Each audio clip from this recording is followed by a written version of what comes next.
Hey guys, welcome to the video. In this video, we visit Motown in Detroit, Michigan.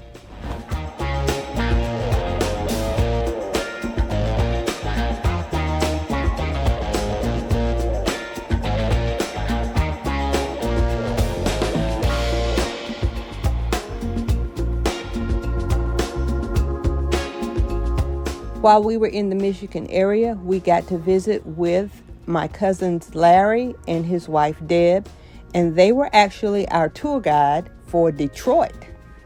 Visiting Hitsville has been on Dwayne's bucket list for years, so he was like a little child. He was so excited to finally get there.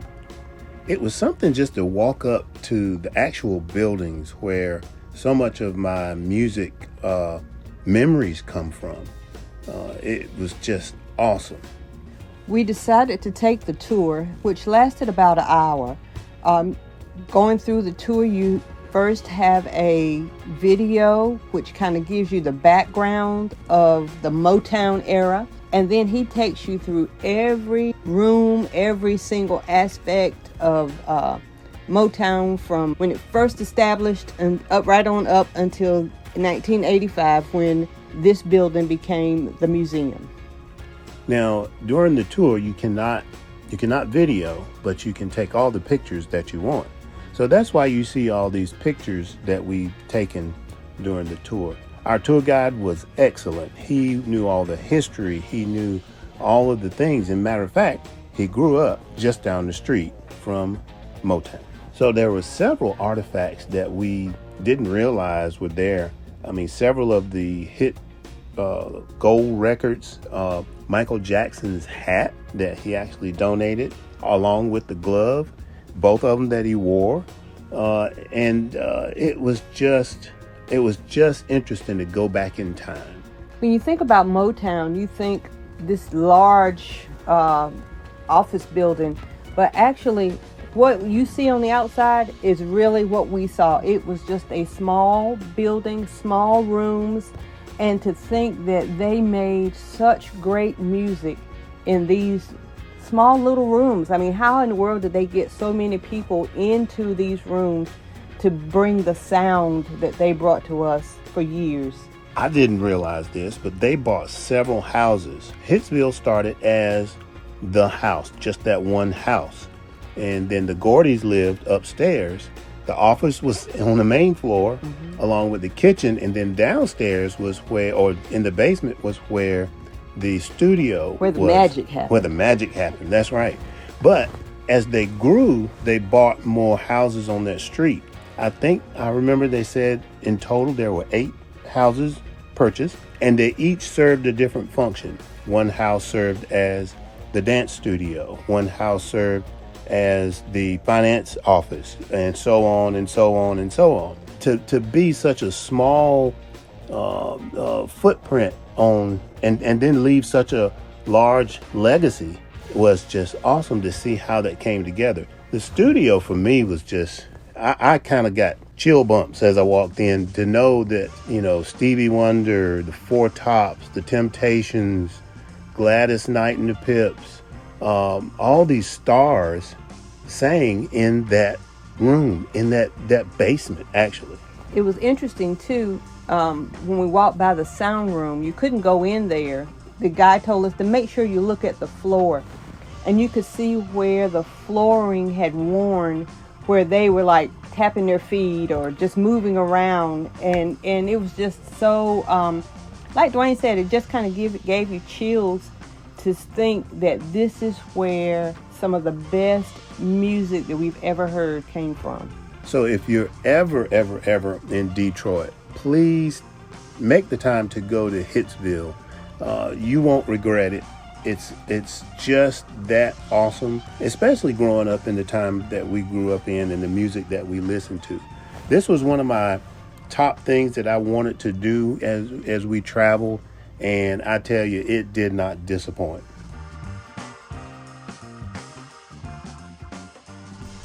Well, hello everybody. As you just saw, we were at Hitsville, Motown, Motor City, Detroit, all of that. Man, that was an experience because that's the music that I grew up on. Motown, any that, the, whoops, Motown, the Temptations, uh, Gladys Knight. I mean, all of it. All of it was basically what I grew up on. I grew up on, I guess at that time or now some people would call it soul music, but at that time it was just music to me. We would like to thank Lynn's cousin, Larry, and Deb for taking us and showing us Detroit. There was a lot to see, large city, of course, but Motown was kind of other than seeing them, that's what we wanted to do. So we got to do that. That was just awesome, really, y'all. It was awesome. So we are here in New Hudson? I think it's New Hudson. Anyway, we are here at Sun Retreats Park, maybe about 30 minutes from downtown Detroit. And we're just here for a couple of nights. Like I said, we're here to see them and to go to Hitsville.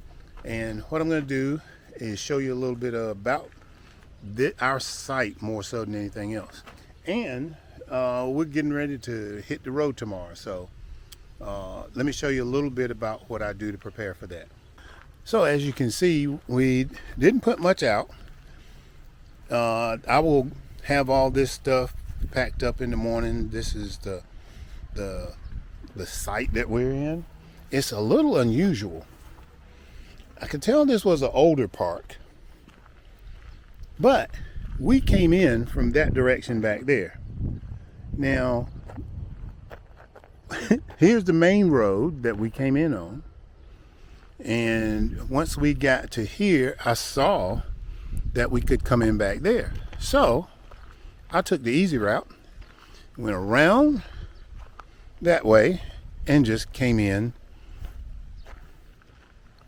this way. So it kind of made it like a pull through. This park is really interesting. It's got several little lakes or ponds, depending on where you come from. Some people would say this is not a lake. They would say it's a pond. But it's got several of them. And around each one is a ring of campers, as you can see over there and over here.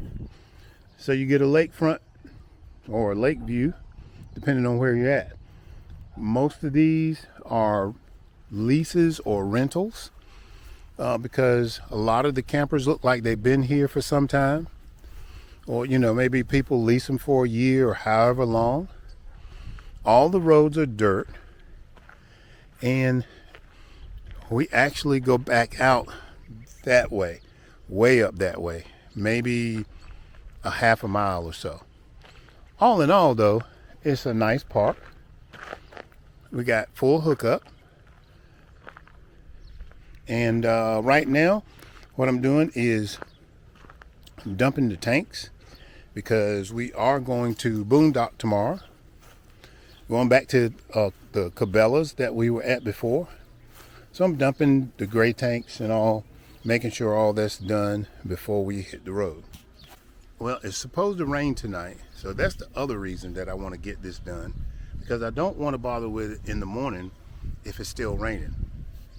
If you'll notice, we have already put our front slides in. We don't need those overnight. A lot of times when we boondock, we don't even put those out if we're just going to do overnight. So this is kind of how I prepare for the next day. We want to leave pretty early, maybe 8:30, 9 o'clock. And the less I have to do in the morning, the better. Also, if it's going to be raining, like they say it's going to be raining tonight, maybe into the morning, I don't want to be out here in the rain trying to do all this stuff. So I'm going to get to work. I'm just about finished, really. All I got to do is put this hose up, so y'all don't need to see that. But we'll see you in a little bit. Oh, wanted to show you this. This is something that I started doing a little while ago.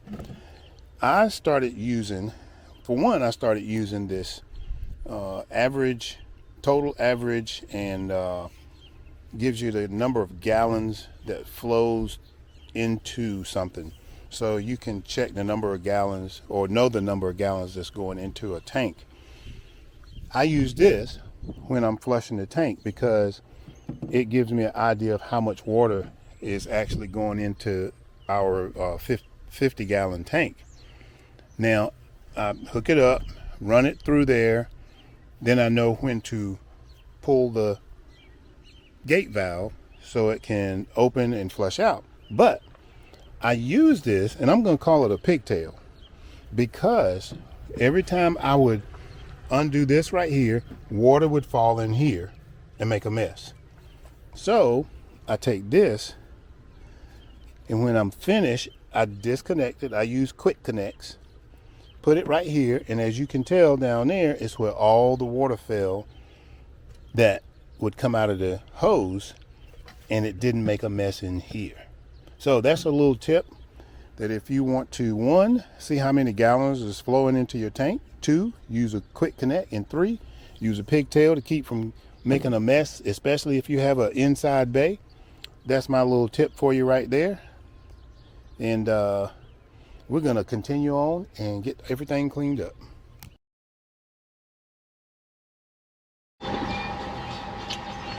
Well, good morning, y'all. Hope y'all are doing good. It's Sunday morning and we are getting ready to hit the road again. We had a good time in Detroit with Larry and Deb, Lynn's cousins, and we went to Motown. The Motor City music. Motown. Hitsville. The stuff we grew up on. But today we are going to Dayton, Ohio. We're gonna stay at a Cabela's tonight.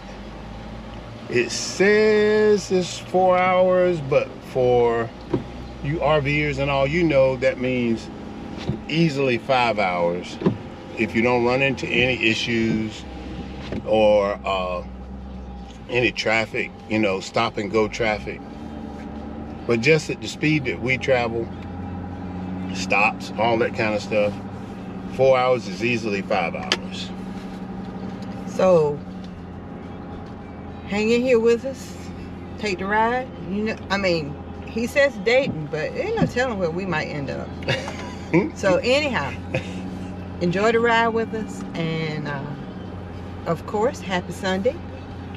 Pray that your Sunday morning now turn is left blessed. and then turn right. Oh, turn left and then turn right. That you are attending your favorite church service somewhere, whether it be online, as we do a lot of times when we travel. We have church online, and we still, I mean, I used to sing in the choir, in the praise team, so I sing along. We got praise and worship and everything, so we have a whole church thing going on here.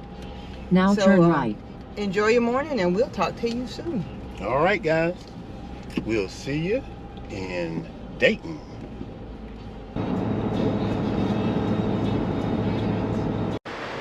So we have stopped at Love's to get some diesel fuel and go to the bathroom, stuff like that. So we're in the truck lane. We always use the truck lane. Man, that was quick. But we always use the truck lane, and we try to get in one, of course, that, you know, you can get through quickly. And then there's a little yellow line up there. We normally pull up to that little yellow line and stop.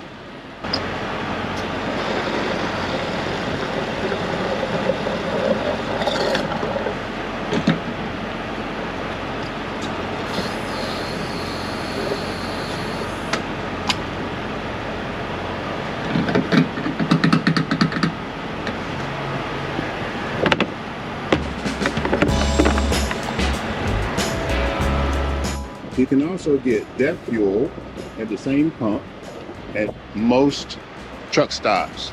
And so a lot of times what we'll do is go ahead and fill up with diesel and DEF, depending on how much DEF. I'm good with DEF right now. So now I'm gonna pull up because Lynn has already gone into the store to use the bathroom. So I'm gonna pull up so that the next truck can come on in.